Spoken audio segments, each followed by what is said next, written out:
Rasmus, welcome to another Twin Peaks podcast. Let's rock. She's dead, wrapped in plastic. Welcome to the Twin Peaks podcast.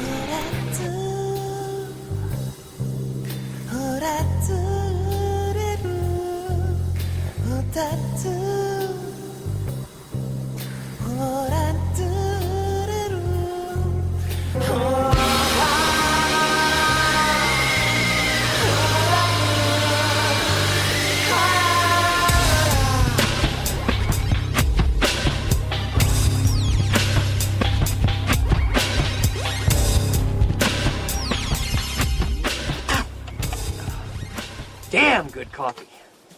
And hot. Would everyone please take a seat?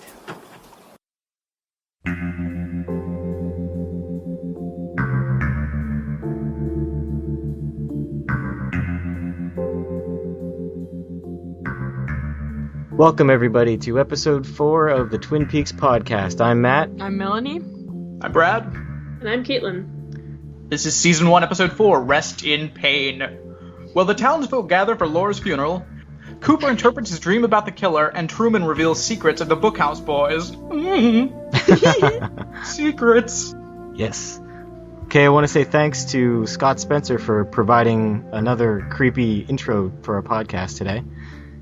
So, who wants to go first? Do you guys like this episode? I love this episode. Yeah?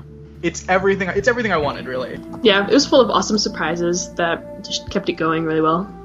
I think the big thing for me is, in the last couple, I was starting to get a little tired of Cooper just, pulling the plot along, barely. Yeah.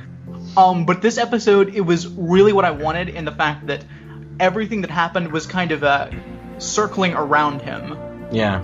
That made me very, very happy. Other people got involved. What are your broad impressions, Caitlin? There's a lot more going on in this town than I ever suspected. Yeah. That is true. Yeah, this bringing even more of a darker side to the town. Cooper seems to love it more and more. Yeah.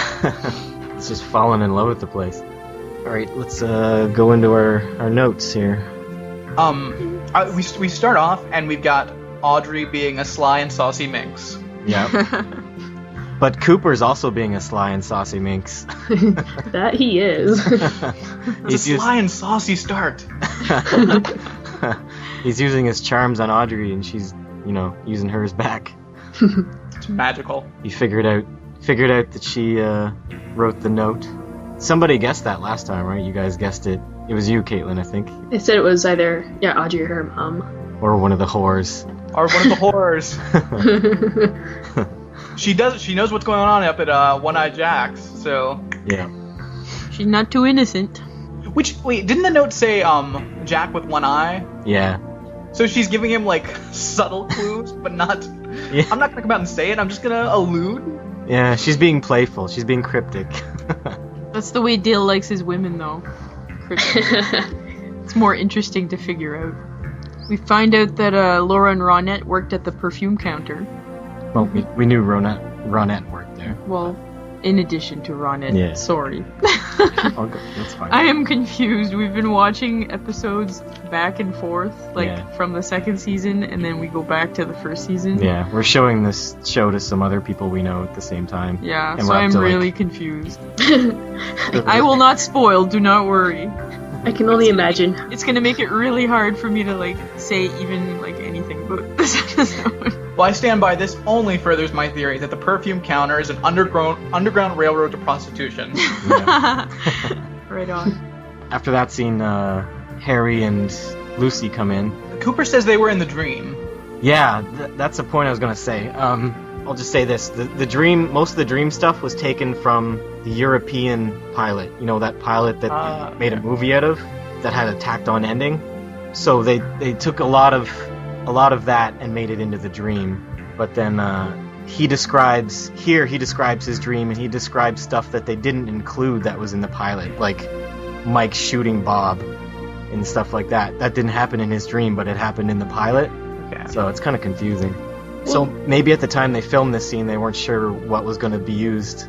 When I was thinking about it, is that, it just shows that Cooper thinks in a very strange and different way. I mean, if you were to, I don't know, some magical way, or science perhaps, and be able to see and, witness someone else's dream, it would probably be completely confusing, but, Cooper himself having the dream, he's able to understand everything that goes on. Everything they said probably, kind of made sense to him in some way, but if you're to watch someone else's dream, yeah, it'd be, completely nonsense, probably. Yeah, I can't even remember my own dreams. It's probably all that Tibetan meditation he does. I love the fact that he called the sheriff immediately when he woke up from the dream. It's like, I know who the killer is, but now he's forgotten. You could have just said who it was right then. Yeah, never put off what you can do today. Oh. Yeah. Oh, one more thing about the dream. I didn't mention this last time.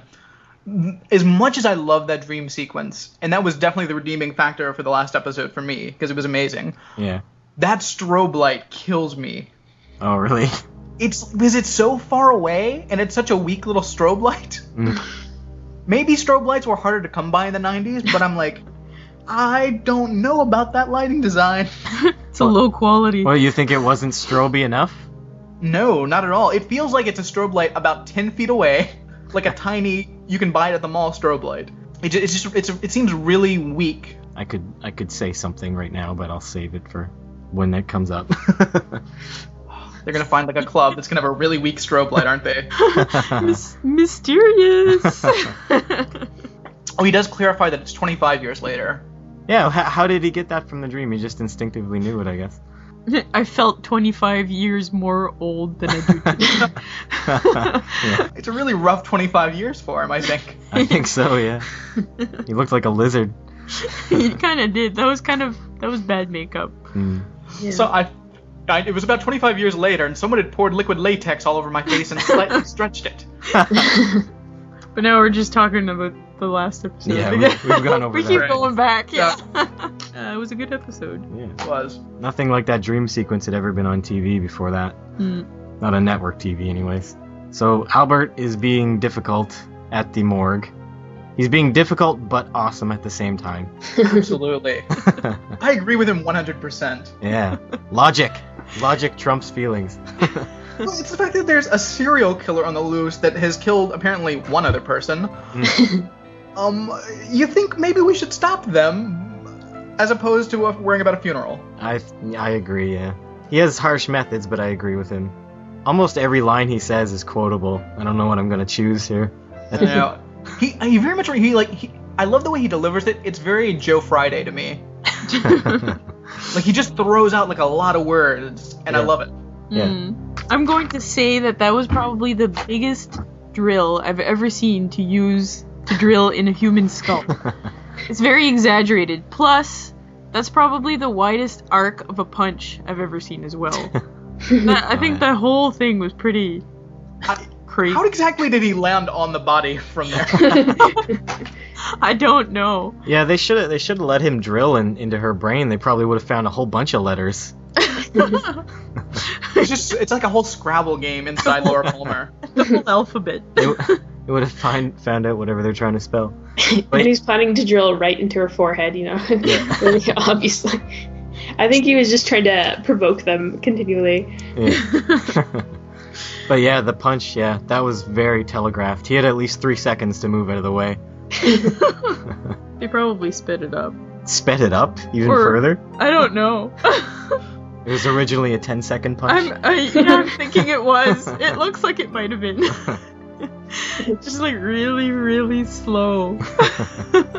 And why was Mr. Horn there as the representative for the family?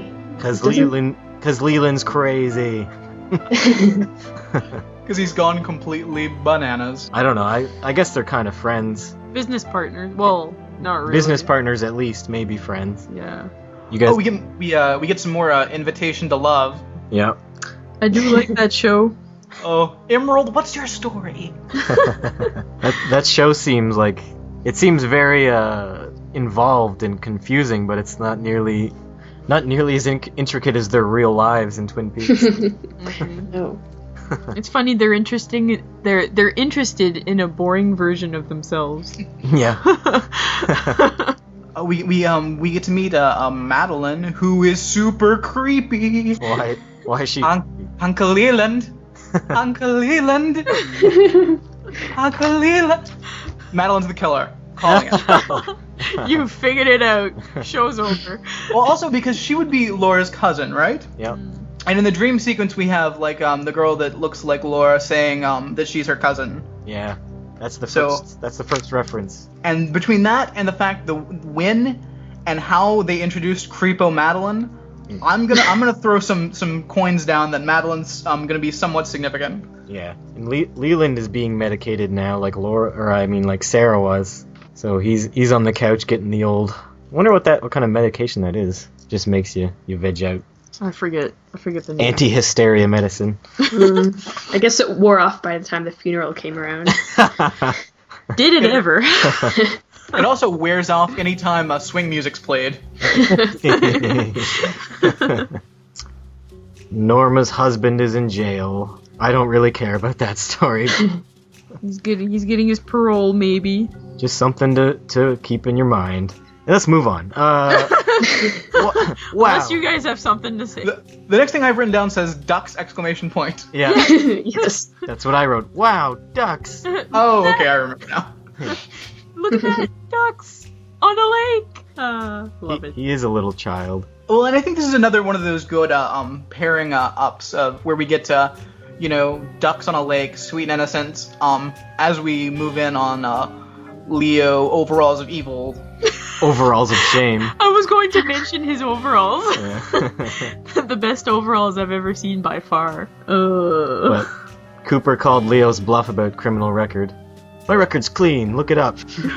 Just recite. Okay. Yeah, you can't get anything past Cooper. We've had he's mentioned before, or did Shelley mention that he did call from wherever the hell he was supposed to be? Butte. Yeah. Which I think only means that he desperately needed a solid alibi. Yeah, maybe. Could be onto something. Leo's definitely shady. The shadiest. What was Bobby doing with Jesus? He was having a moment. Definitely. I couldn't tell if he was mocking him or worshiping. I thought he was trying to figure him out. Yeah. There's a theme running through my notes in this episode, and it's mostly the use of the word bananas.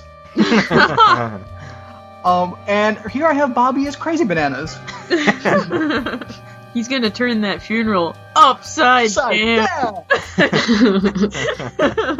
What did you think of his pep talk with his dad and how he reacted with that line? Did he use all the coke himself? Probably. Bobby's dad is very well spoken. I think he might be a robot. He's very philosophical, I find. He's very, Yeah. always... He's almost boring, though. You just hear him talk and he's just monotone, the same tone of voice the whole time. But I kind of like but listening everybody to him. kind of likes him. Mm. Yeah. I love it because it's this weird pre-planned monologue he's got set. And he knows going in it's going to fail, but he's still going to go through the motions. Yeah.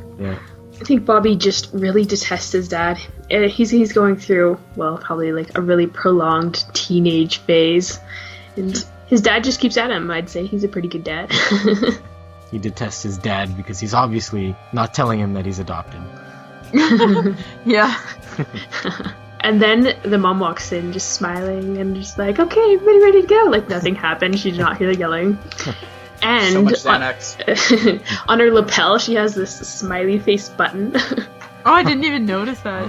That was awesome. It's just a yellow smiley face. Oh, just the regular yellow smiley face. Yeah. Creepy. I noticed the past couple episodes there's been workmen at the entrance to the sheriff's station. I think it's probably because they're trying to make up for discrepancies between the pilot and the series, what the sheriff's station looks like. So, it doesn't look exactly the same, so they'll just say... Nice. I think they just shoved workmen in there to make up for the fact that it doesn't look the same anymore. It's like, oh, we're doing something. That's interesting. I didn't notice that either. Oh, we get some tracker racism here with a whole talking about Hawking being a really good tracker. Cooper's like, oh, yeah, Of course. of course, He is a native. he's one of them. I have written here, sometimes my arms bend back. It's from what it's from- Albert found. Yeah. Albert found Albert's finding. cocaine in the diary. He found 2 different types of twine, which means she was tied up twice, like this. Her arms were bent back. Yeah. Animal claw bite marks, and part of a poker chip in her stomach. Quite a lot. Damn, he's good. Think of what he could have done with a little bit more time. I do call some shenanigans on the sometimes my arm's been back. Without hindsight, that means nothing. That could have never been useful information for him. Yeah, it's true. Yeah, when I first heard the sometimes my arms bend back thing in the dream, I pictured, elbows breaking and going the other way. It just disturbed me, the word. It's probably meant to be disturbing. Okay, thanks for that. Now you feel her pain. Albert wants to do a formal complaint against Harry for the punch. Cooper's siding with Twin Peaks over Albert already. That was a really nice little speech he gave. Yeah, how decent they are. Mm-hmm, yes. And how he wants to retire in Twin Peaks after this is all over. And buy a piece of land, settle down. Now, he's been there, maybe 4 days at this point? Not even. The funeral hasn't even happened. And he's Right. like, I'm gonna stay here. And then we go to the wall of ceramic figurines. Bad. Oh, mansies. There was even one with an eye patch. It looked like Bo Peep with an eye patch. Yes. Did she paint that on there, or is that there? I hope so. And she even added a new one to her collection. And she was so proud of it. Yep. I like the fact that Ed seems to be judging the wall of figurines. And for that, I stand by him. Yeah. Yes. Oh, this one's new. She's like, oh, isn't it pretty? He's like, Love me, you bet. After this scene, I don't think it's that she's just bipolar. I think there's some definite brain damage there. Probably maybe when she had that accident with whatever caused her to wear an eye patch. Yeah. Which I have a scenario in mind, and I desperately want this to be what happened. All right, it was some years back. Mm-hmm. I feel like there was a car, and I feel like obviously Josie was driving. Josie? Yes, she was driving, and Donna's mother was in the car. Oh no. As well as our friend Eye Patch, and they were driving along, and there was some accident that somehow Ed caused inadvertently, and the car was flipped over. Josie was fine, but she's just a terrible driver because she's Asian, and David Lynch is a racist. Oh god. This put Wait, what? I was gonna say you forgot Catherine when she killed her brother Andrew. He was obviously in the accident too. Yeah. They were racing to save him from Catherine. Or she had pre-stuffed him in the trunk. Yeah. she And this, knew. of course, yeah. And this is what put Miss Hayward in the wheelchair. This is what lost Nadine's eye. And of course, Hawk was like standing by the side of the road and weeping one single tear. Done. I think probably Catherine knew that Josie was a bad driver, so she was like, yeah, you can drive them. What's your theory, Caitlin, for how she lost the eye? Or do you have one? I was thinking something to do with motorcycle. Or hot grease gun? Hot grease gun popped. Matt, stop. Sound effects, no! I'm like the guy from Police Academy. Norma and Ed were obviously going strong in high school, and how did Nadine get Ed in the end? Well, she was probably attracted to him because she was like a biker girl, and Ed was a biker guy as well. And then eventually they had the accident, and Nadine lost her eye, and And Ed just felt sorry. Pity marriage. She does seem to know, like, subconsciously know about them. She knew that they used to go out, but she knows that they had something special going on between the two of them in her own insane way. It's like she still kind of suspects, but she's kind of too out of it to kind of realize. Well, that's why she's so clingy when she's in her happy mood. Yeah. That would explain. Maybe I'm looking too much into it, but I think that's in the back of her mind, that she's worried that he doesn't love her or whatever. yeah. She might not know that they're seeing each other secretly, but Yeah. And we get Audrey going through the secret passage. She's a spy. Audrey, yeah, she's a spy. And With the fabulous outfit. she got into Cooper's hair gel. How do you have a labyrinth of secret passageways like that? I wish I had a place like that. That's awesome. I know. Is awesome. Is this the first time that we see Dr. Jacoby with those ridiculous 3D sunglasses on? Yes. Because he wears them basically for the rest of the series. Nice. Every time you see him, I think, except for in this episode when he's at the graveyard at night, he's not wearing them because it's nighttime, obviously, but... I would like to know what the story is behind them. Like, how did he acquire these for his character? Yeah. Yeah. Like, where did the idea come from? Like... Yeah, if anyone out there in listener land knows why they chose those for his wardrobe, let me know. I would wear them. They're cool. Maybe it just seemed right for his character, I don't know. Yeah. Which it does, but it's just such an odd choice. Yeah. Johnny Horn, he doesn't really look like a weirdo. Oh, you're not a weirdo, he's kind of... Okay, he doesn't look... It's a little bit slow. Yeah. he doesn't look like he has mental problems when he takes the thing off. But then at the funeral, he kind of still does. He kind of made a funny face. That's kind of mean, though, Matt. I don't know. He doesn't look like a weirdo. It's hard being politically correct. You failed, Matt. Fail.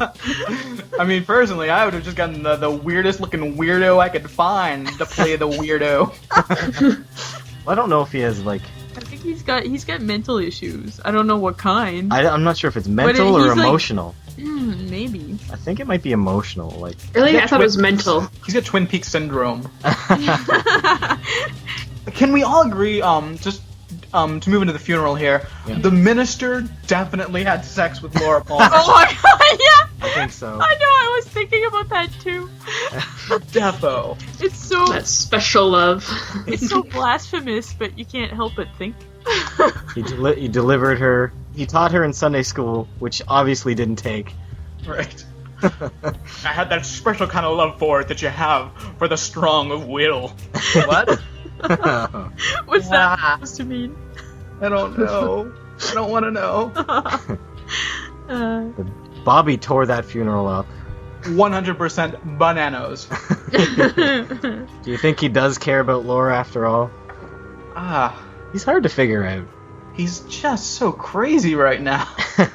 Because I remember, Caitlin, you thought he didn't really care. He thought when they were investigating him, he just cared more that they thought he killed her, right? Oh, yeah. Mm-hmm. Do you think he cares for her now, or do you... I'm not really sure. Like, I'm that last scene, because I watched it just before we're recording again, and I don't know. Bobby just seems... I think he cares about Laura from that scene, but I don't know. It's just, okay, I'm having a lot of issues here because, okay, we have our secret society, and it's just making me think of another story. Okay, who's really the good guy, James or Bobby? I think they both sort of care about her, but not, like, on a really personal way. Yeah. But just kind of for the sake of it. I don't know. So what you're saying is she's not really the one for James, and he could have had that coat. I think he was going undercover for the secret society, and that's the only reason he had an interest in Laura. Oh, yeah? That's an interesting point. And I feel like Bobby is more freaked out because of something bigger than this. I feel like Laura was probably, I don't know, a piece of something, of some bigger thing that we've yet to come across yet. Yeah. And her death, well, not only is he out 10 grand, Leo. I feel like maybe there's more to it than that as well. We're getting some good predictions this time. So... He does, Go ahead. What were you gonna mention? I was gonna move on to the next thing that happens. Oh, no, I wanted to mention that Bobby does bring up an interesting point, that everybody knew that she was in trouble and nobody did anything, which makes everybody a suspect, pretty much. Everybody could have done something to help her out. Mm-hmm. It's like everybody's acting like, oh, I don't know what's going on, but they probably do. So the town is not as nice as it seems. Leland couldn't take it anymore, so he did a swan dive. God, I love it. No! the way he dove in, though, it was so, like, throwing. It was cartoonish. Oh, wee! don't ruin this too. I love it. Best funeral ever. I also like the slow motion brawl between James and Bobby. Yeah. Oh, we have to back up for a second and talk Yes. about fucking James. He gets worse every episode. It gets better. Or worse. Like when he rolls up and he's like, I'm not going to the funeral. I can't do it. Why didn't you just not go to the funeral? Why do you have to make an appearance and make a big dramatic entrance And try to fight a guy. and then show up to the funeral and fight a guy? Yeah. What an ass. Oh, James. So Shelley's a bitch. For mocking Leland, you mean? That was the most horrible thing I've ever seen. Yeah, I know. He just lost his daughter Yeah. and did a swan dive on a casket, which I'm sure they had to call like the fire department to get him off of there. Yeah, and then she's in the diner mocking him with those two old guys. Old people love recreations. I couldn't believe she did that though. It makes her totally unsympathetic when she gets beat up. Oh, I love it. I loved it. How'd that make you feel, Caitlin? That was just, everything was really sad and pathetic at that funeral. You know, it's hard to tell. Like, I don't know if that's really. Well, I guess it probably is. I've never really experienced grief firsthand like that, so I don't know if that's realistic or not. Yeah, I don't know if anyone has jumped on the coffin, but Their family probably was predisposed to mental illness, and that was part of what Laura's problem was. Yeah. just like most of the families in this town. Oh, in the diner, when Cooper comes in and sits down, there's like a figurine of a duck. Oh, jeez. What? Yeah, it's right there in the diner. It's like next to Ed. Is it ceramic? Most likely. He probably carries it with him to remind him of Nadine. I just like it because we saw the ducks earlier, and then the ducks pop up again. He figures out Norma and Ed from I thought that was a really obvious look that Norma was giving Ed there. Yeah. She gave him the eye. Harry had made a bet with Ed that he couldn't. Ed didn't think he could do it. Cooper's good. I think he's psychic. He's got ESP. So they revealed there's a secret society going on. That was awesome. It looked like Cooper thought it was his birthday when he found out. Yeah. This is so great. Uh, He had pie instead of birthday cake. yes, pie and 2 scoops of ice cream. Mm. This must be where pies go when they die. Yeah, there's a secret group of good guys called the Bookhouse Boys, battling darkness in the woods of Twin Peaks for generations. There's evil in the woods. They're the original Scooby Gang. Yes. I was gonna say, I wonder how long they've been fighting evil in the woods. I wonder how far this goes back. I don't know. Generations. Well, he said, at least 3 generations. He mentioned. Mm-hmm. Yeah, And they said they've been at it for 20 years themselves. and their secret sign is single tear down the side of the cheek. Just nerdy. Or once again, they're just making fun of Hawk Oh, Yeah, I think so. I agree. because of the terrible accident in which he cried because of all the litter. Yeah.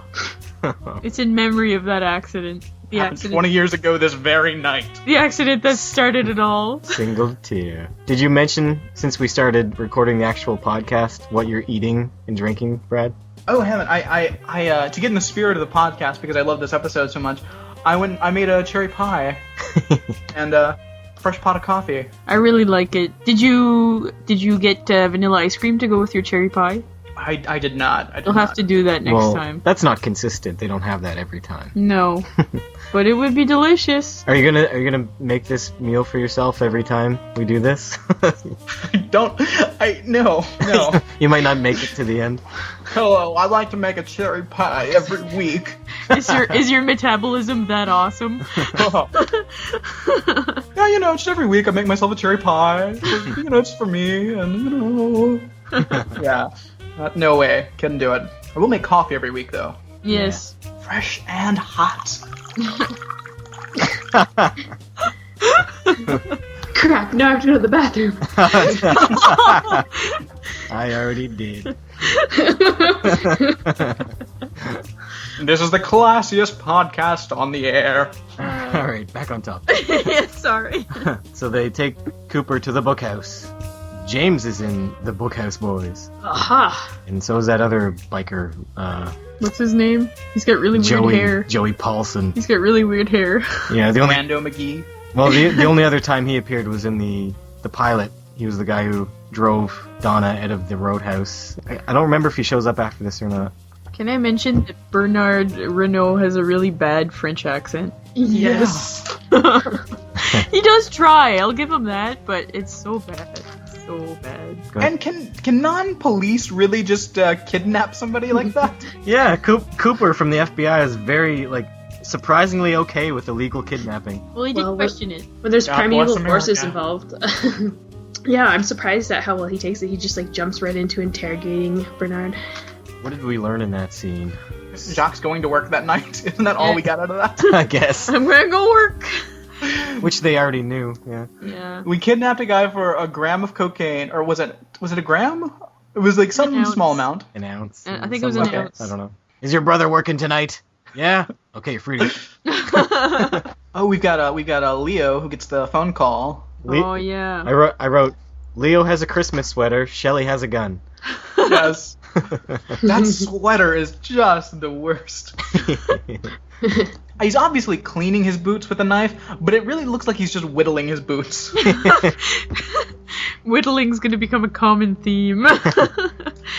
People are whittling rubber now. Yeah. Sometimes I like to put on my pretty sweater and whittle my boots a little. What do you think Shelly has the gun for? This makes me think of the Dixie Chicks song, Earl's Gotta Die. Yes, it's a song about Earl who abuses the girl, and eventually they kill Earl.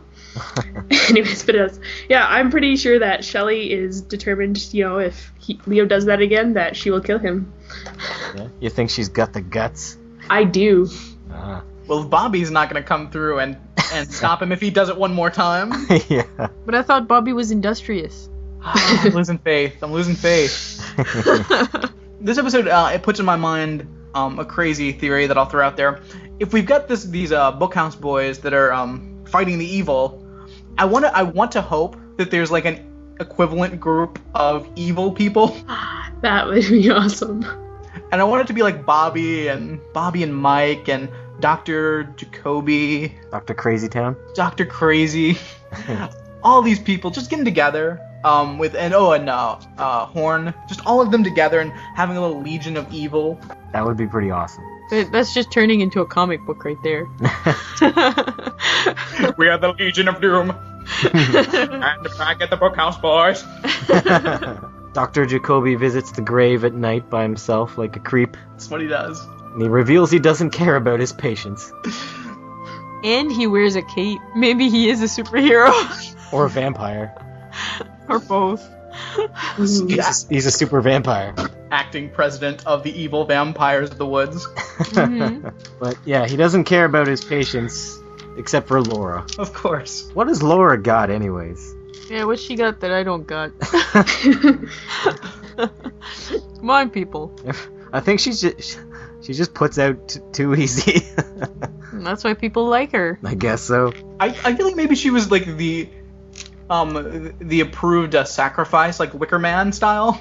Exactly what I was thinking. Oh my And, like, god. the wrong, and because she was tied up twice, so maybe one group had her and they were ready to sacrifice her for the evil ritual to keep the town from going crazy bananas, and then she got away, and then some random person got her and killed her instead. Now all hell's gonna break loose. So instead they had to get Ronette, but she got away. What was Cooper planning on seeing at the grave that night? I don't know. I guess he He was probably waiting for Jacoby specifically. Yeah. Or maybe just anyone. Just anybody, yeah. Yeah, he was just on a stakeout. Well, yeah, he said he noticed Jacoby wasn't at the funeral. He was definitely expecting, I guess, him to show up. But to rewind it a bit, there was that scene with Catherine and Pete, Yeah. and so that Catherine is very wily. Mm-hmm.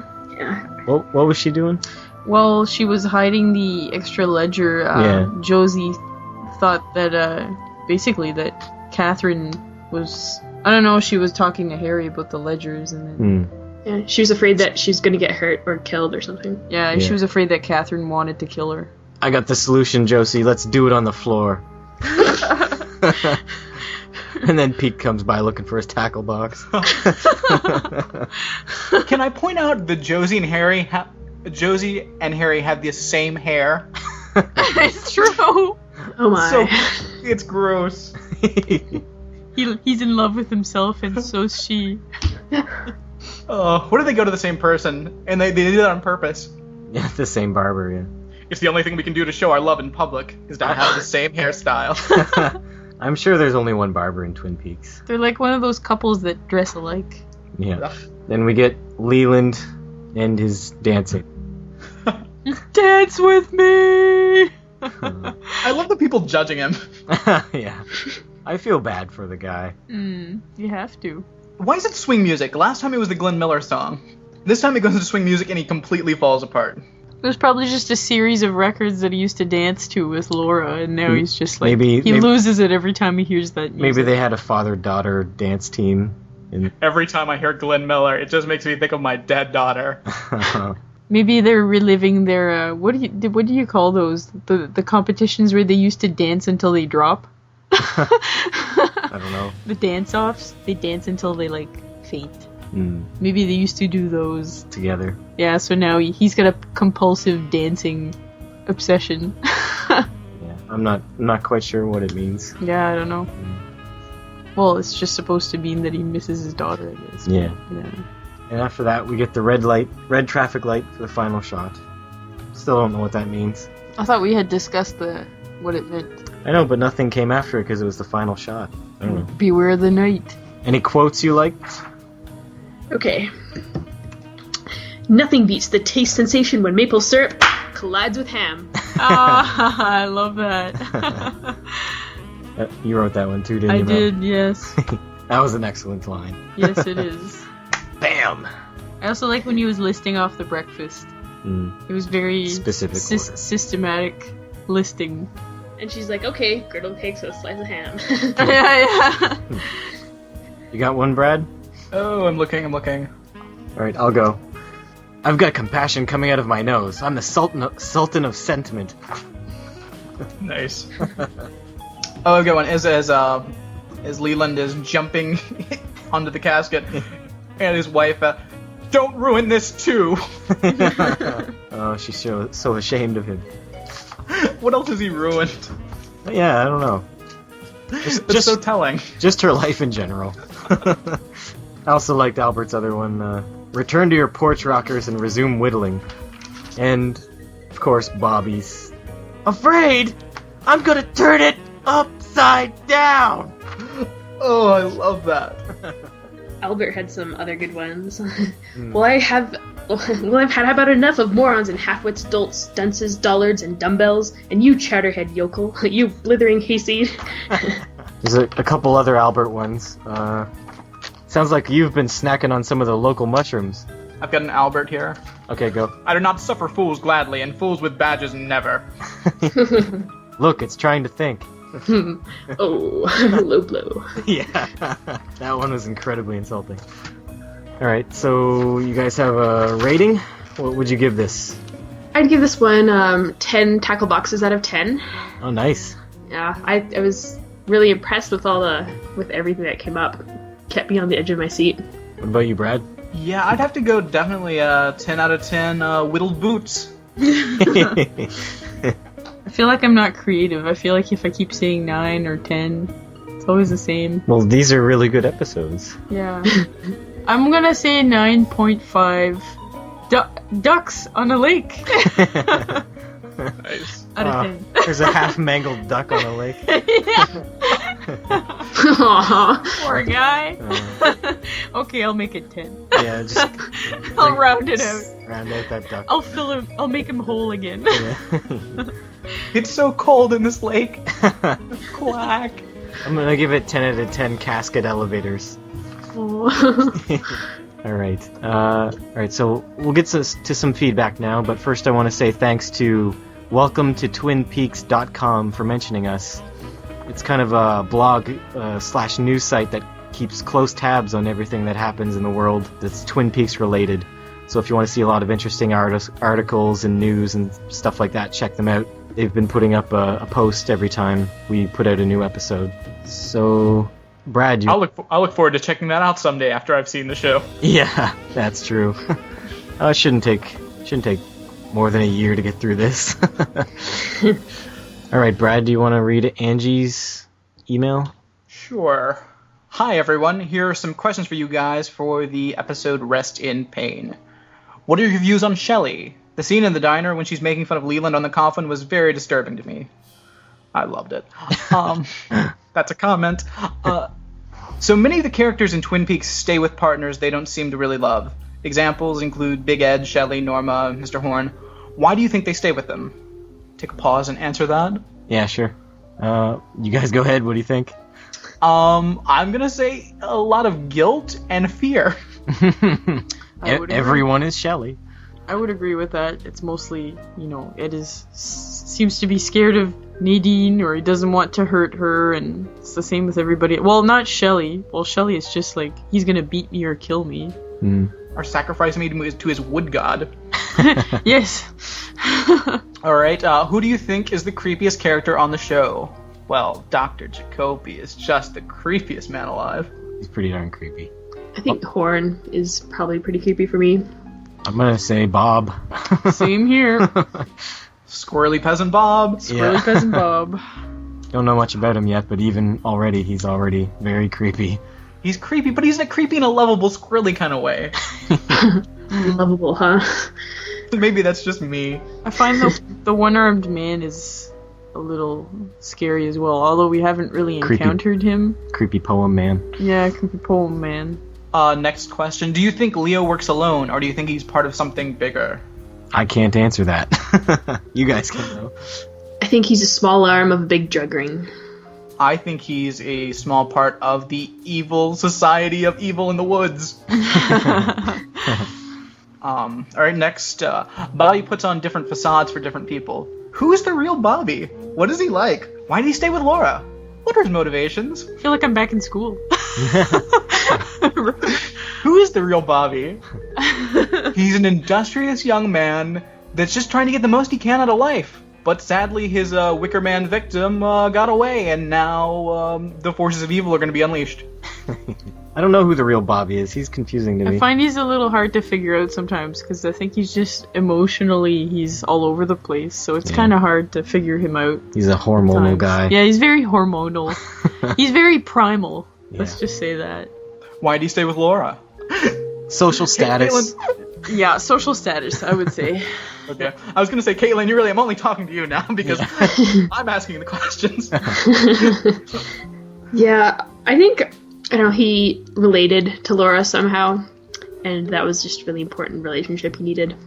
I feel like it was, like a lot of these relationships in Twin Peaks, I feel it was a status thing because Laura is everywhere doing everything and everyone knows and loves her. Yeah. And Bobby being an industrious young fellow, I feel like it was the perfect power couple. Alright. So. Ended up, enjoyed the synchronized snapping, keep it up, Angie. Awesome.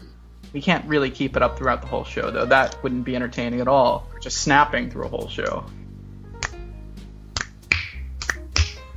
We can't keep it up at all. It can't happen. It's a one-time deal. Imagine that for an hour, Angie. Be careful what you ask for. I sent you Jane's, didn't I, Caitlin? Yes. Alright, from Facebook, Jane Armstrong. She says, well, I must say I laughed hysterically at the funeral when Laura's father practically swan dived onto the coffin and it malfunctioned. Up and down, up and down. I felt bad later when they were all making fun of him and then no one would dance with him. All he wanted was to dance with his daughter. Sad face. Also, I keep getting Laura's dad and Audrey's father mixed up all the time. I don't know why. They look similar to me, I guess. Thank you, Jane. Yeah, I agree. I did get them mixed up a lot. They are very similar looking. It's probably because they both sort of look like used car salesmen. So totally true. Well, the one that's crying is usually Leland. Yeah, that's distinguishing. That's how you know. Alright, Stuart Everson from Facebook writes, hi guys, started listening to this podcast, having recently just finished the second series. Don't worry, no spoilers here. The first episode 4 is around the time I started to dislike James's character. Wonder what first-time viewers thought of him. The coffin scene sat on the line between tragic and hilarious. And that's it. Thanks. So, Go ahead. so everybody wants to comment on the coffin scene. That was obviously the most memorable moment of the episode. Yeah. Do you guys like or dislike James right now? I have hated James from the beginning. I think that's well documented. Okay. I'm finding him a little boring. He's not doing much. I want him to do something. Less time spent on James, the better. We haven't seen Donna in a while. Where's she hiding? She was at the funeral. She's around. We just don't. She doesn't get any time. This one's another one from Paul Mackey. He kind of made points kind of like we do, so he just goes through stuff here. Goes, hey gang, kind of get the sense that Audrey may have a crush. I can say she made a particular impression on myself and several other friends of mine in high school. ... Yeah, a lot of male fans of the show like her. She's very Marilyn Monroe-esque. Dream sequence fleshed out by Coop, but that one little detail missing. I don't get this one. Do you get it? Oh, Trudy. Who's Trudy? I'm not sure. Just read it anyways, I guess. Oh, Trudy. She was my high school television teacher. I didn't know they had that. There's a television class in high school? Not in my high school. No, not in mine either, but I probably didn't go I to that. want to go to that school. Yeah, I know. Ron Rogoshevsky's sister, Jill. She was married to Robert Ingalls, who wrote for the series. Whatever. Yeah, I'm not sure Good old... who Trudy is. Yeah, I don't know who Trudy is either. It's one of the actresses, I assume. Maybe. I don't remember a Trudy, though. Yeah. Good old Albert Rosenfield. Oh, and while we have Dr. Hayward, he's Warren Frost, series co-creator Mark Frost's father. I didn't know that. Also, his other son, Scott, wrote the autobiography of FBI agent Dale Cooper, My Life, My Tapes, which mainly builds on plot lines for Season 2. Cue the Patty Duke theme song. They're cousins, identical cousins. Coop seems mighty impressed with ducks. Bits of the dream sequence are coming through. Did you folks expect payoff from all the various stuff in the dream this soon? No, I didn't, actually. Figurines. By the way, the casting director for Wes Craven's The People Under the Stairs liked these two as a couple so much that they were cast in the leads for that film. Really? Talking about Ed and Nadine. Really? Yeah. Oh. I looked on Ed's IMDb page, and that People Under the Stairs movie is like one of the only other things he's done. And he says, "Quite the funeral, eh?" Yes. So good. And could be drugs in the schools are everybody's jurisdiction, but perhaps they need the DEA. I need some pie, huckleberry if possible. Alas, it is unlikely. Any huckleberry pie I could encounter here would be as bad as that French-Canadian accent, huh? True dat. The Baxter Hotel in Bozeman has a flashing light just like that, only that light meant, hey, get your skis, fresh powder up at the Bridger Bowl. And it was blue, but almost exactly the same, no? Okay, well, hope that has initiated a talking point or two. Keep up the good work, and hopefully I can work out a good time to record with you sometime in the future. Yeah, thanks, Paul, for your feedback. We'd definitely like you to come on and record with us sometime. Just let me know which episode. Also, write back and tell us who Trudy is. Yeah. Yes, please do, because I have no clue. And all this time I've been going to IMDb trying to find out who this is. And this Trudy person, and I want to know where the Baxter Hotel. It almost sounds like he said Baxter Hotel in Bozeman. Yeah, it almost sounds like he's talking about the Overlook Hotel from The Shining or something. Alright, so that's the end of the feedback. Now I am going to ask you guys again, who is your number one suspect at the moment? Madeline. Of course. Change to Madeline. Definitely. Okay, here's something I have to go for a split second into ridiculous nonsense about structure. I noticed this on the pilot that Twin Peaks is written in a very, very specific, hard-nosed, by-the-books way of writing a film. Okay.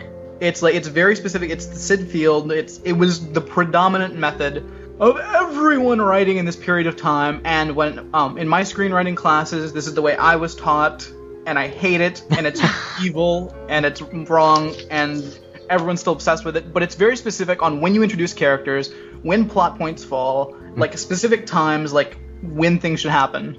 And like the pilot was dead set on that. In this episode, when they brought in Madeline, it was at like the perfect plot point when you're supposed to introduce someone. So But what is that someone gonna do? that I don't know, but I assume she's super important. So I'll say she's the killer. All right. Caitlin? I'm gonna link it to drugs this time and say Jacques Renault. Okay. Or Leo, their little circle there. The circle of evil. Honestly, this episode, nothing helped me with my case. I can't really say too much about that, so. Alright. So I guess that's it. Brad, do you want to plug your other podcast? Oh, sure, yeah. Sorry I haven't let you do that yet. I just keep forgetting.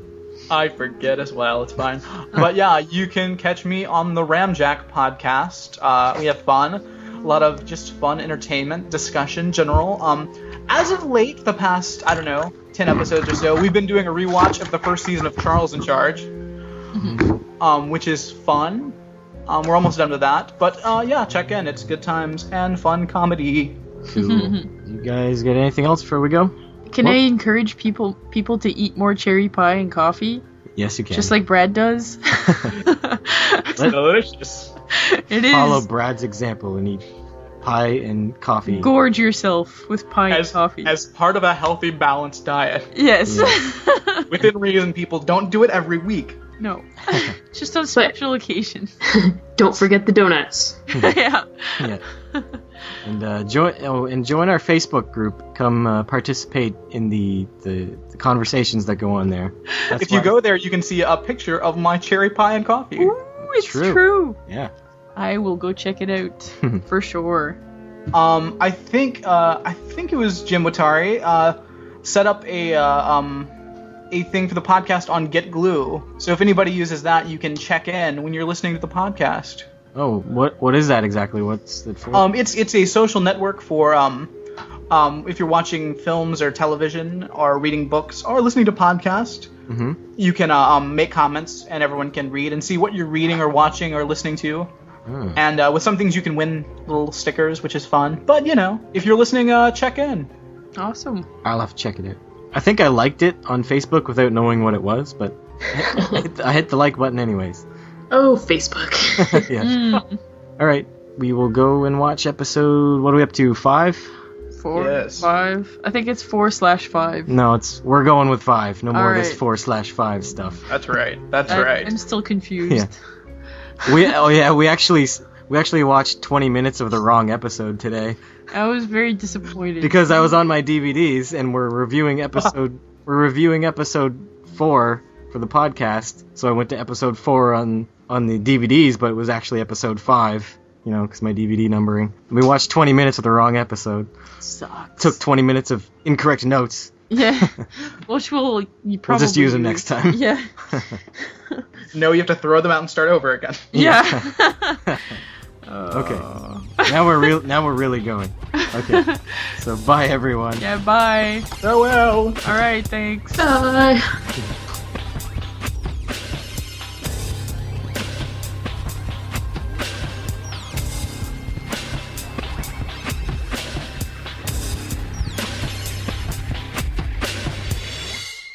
Thanks for listening.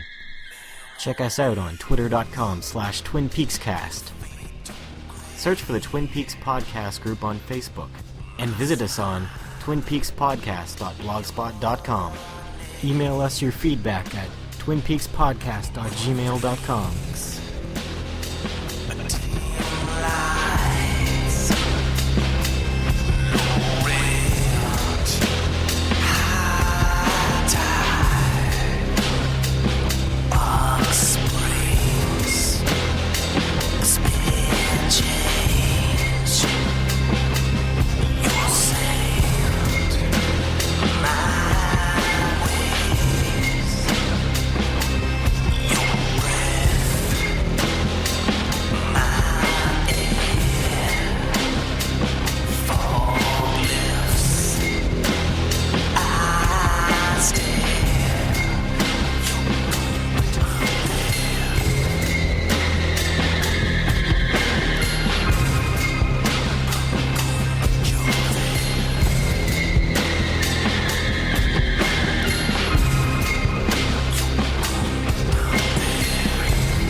Here's a tune for you guys.